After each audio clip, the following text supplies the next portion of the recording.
5 seconds to go.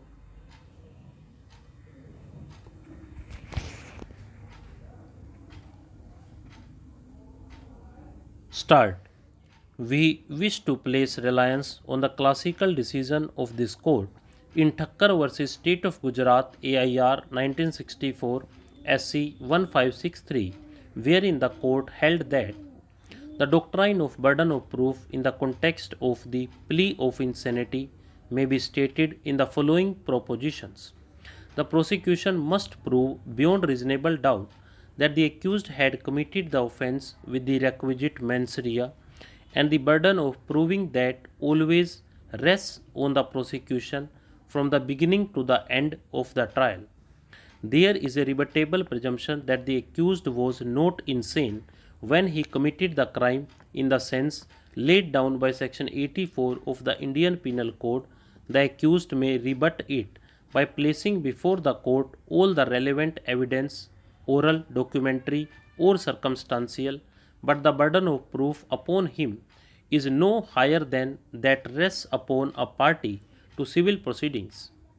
Even if the accused was not able to establish conclusively that he was insane at the time he committed the offence, the evidence placed before the court by the accused or by the prosecution may raise a reasonable doubt in the mind of the court as regards one or more of the ingredients of the offence, including mens rea of the accused, and in that case, the court would be entitled to acquit the accused on the ground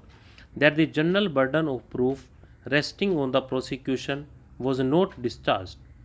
This court, in the case of Bapu Supra, has held that the onus of proving unsoundness of mind is on the accused, but where during the investigation previous history of insanity is revealed, it is the duty of an honest investigator to subject the accused to a medical examination and place that evidence before the court, and if this is not done, it creates a serious infirmity in the prosecution case and the benefit of doubt has to be given to the accused. The onus, however, has to be discharged by producing evidence as to the conduct of the accused shortly prior to the offence and his conduct at the time or immediately afterwards, also by evidence of his mental condition and other relevant factors.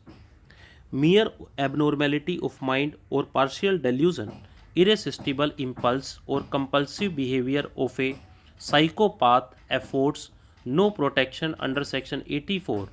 as the law contained in that section is still squarely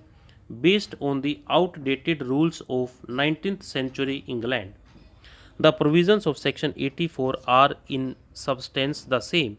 as those laid down in the answers of the judges to the questions put to them by the House of Lords. Behavior antecedent, attendant, and subsequent to the event may be relevant in finding the mental condition of the accused at the time of the event, but not that remote in time.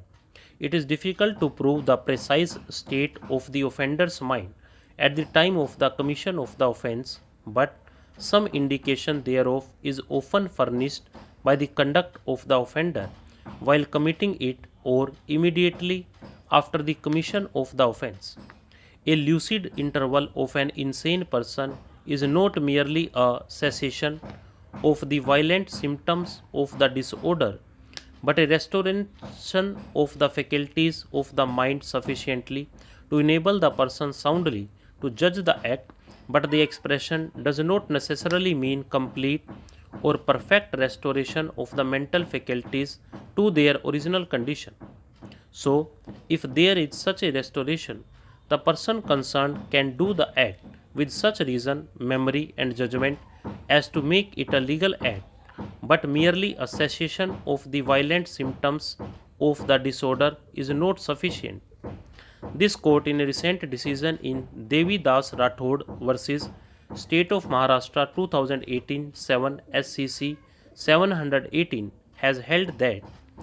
Section 84 IPC carves out an exception that an act will not be an offence if done by a person who, at the time of doing the same, by reason of unsoundness of mind, is incapable of knowing the nature of the act or what he is doing is either wrong or contrary to law. But this onus on the accused under Section 105 of the Evidence Act is not as stringent as on the prosecution to be established beyond all reasonable doubts. The accused has only to establish his defense on a preponderance of probability as observed in Surinder Mishra vs. State of Jharkhand 2011 11 SCC 495, after which the onus shall shift on the prosecution to establish the inapplicability of the exception. But it is not every and any plea of unsoundness of mind that will suffice. The standard of test to be applied shall be of legal insanity and not medical insanity. Once a person is found to be suffering from mental disorder or mental deficiency, which takes within its ambit hallucinations, dementia, loss of memory, and self control